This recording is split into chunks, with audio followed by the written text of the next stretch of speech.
The Mastery of Destiny by James Allen, Chapter 3. Cause and Effect in Human Conduct. It is an axiom with the scientists that every effect is related to a cause. Apply this to the realm of human conduct, and there is revealed the principle of justice. Every scientist knows, and all men believe, that perfect harmony prevails throughout every portion of the physical universe, from the speck of dust to the greatest sun. Everywhere there is exquisite adjustment. In the sidereal universe, with its millions of suns rolling majestically through space and carrying with them their respective systems of revolving planets, its vast nebula, its sea of meteors, and its vast army of comets, traveling through illimitable space with inconceivable velocity, perfect order prevails. And again, in the natural world, with its multitudinous aspects of life, and its infinite variety of forms, there are the clearly defined limits of specific laws, through the operation of which all confusion is avoided, and unity and harmony eternally obtain. If this universal harmony could be arbitrarily broken, even in one small particular, the universe would cease to be. There could be no cosmos, but only universal chaos. Nor can it be possible in such a universe of law that there should exist any personal power which is above, outside, and superior to such law in the sense that it can defy it, or set it aside, for whatsoever beings exist, whether they be men or gods, they exist by virtue of such law, and the highest, best, and wisest among all beings would manifest his greater wisdom by his complete obedience to that law which is wiser than wisdom, and than which nothing more perfect could be devised. All things, whether visible or invisible, are subservient to, and fall within the scope of, this infinite and eternal law of causation. As all things seen obey it, so all things unseen, the thoughts and deeds of men, whether secret or open, cannot escape it. Do right, it recompenseth. Do wrong, the equal retribution must be made. Perfect justice upholds the universe.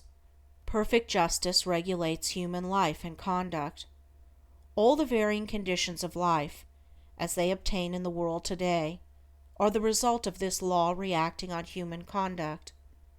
Man can, and does, choose what causes he shall set in operation, but he cannot change the nature of effects.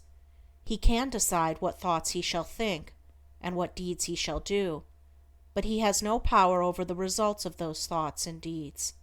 These are regulated by the overruling law. Man has all power to act, but his power ends with the act committed. The result of the act cannot be altered, annulled, or escaped. It is irrevocable. Evil thoughts and deeds produce conditions of suffering. Good thoughts and deeds determine conditions of blessedness. Thus man's power is limited to, and his blessedness or misery is determined by, his own conduct. To know this truth renders life simple, plain, and unmistakable. All the crooked paths are straightened out, the heights of wisdom are revealed, and the open door to salvation from evil and suffering is perceived and entered. Life may be likened to a sum in arithmetic.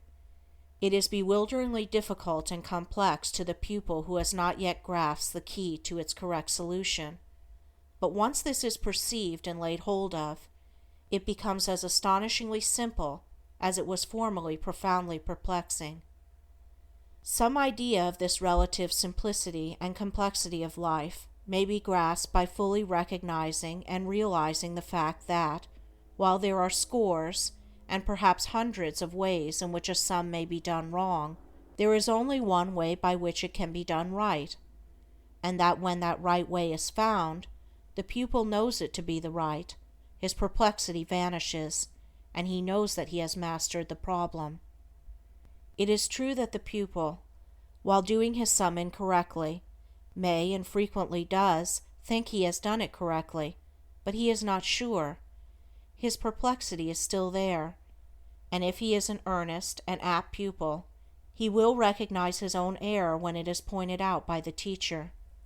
So in life, men may think they are living rightly, while they are continuing, through ignorance, to live wrongly. But the presence of doubt, perplexity, and unhappiness are sure inclinations that the right way has not yet been found. There are foolish and careless pupils who would like to pass a sum as correct before they have acquired a true knowledge of figures, but the eye and skill of the teacher quickly detect and expose the fallacy. So in life there can be no falsifying of results. The eye of the great law reveals and exposes. Twice 5 will make 10 to all eternity, and no amount of ignorance, stupidity, or delusion can bring the result up to 11. If one looks superficially at a piece of cloth, he sees it as a piece of cloth. But if he goes further and inquires into its manufacture, and examines it closely and attentively, he sees that it is composed of a combination of individual threads, and that, while all the threads are interdependent, each thread pursues its own way throughout, never becoming confused with its sister thread. It is this entire absence of confusion between the particular threads which constitutes the finished work a piece of cloth.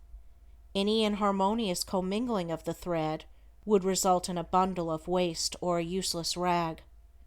Life is like a piece of cloth, and the threads of which it is composed are individual lives.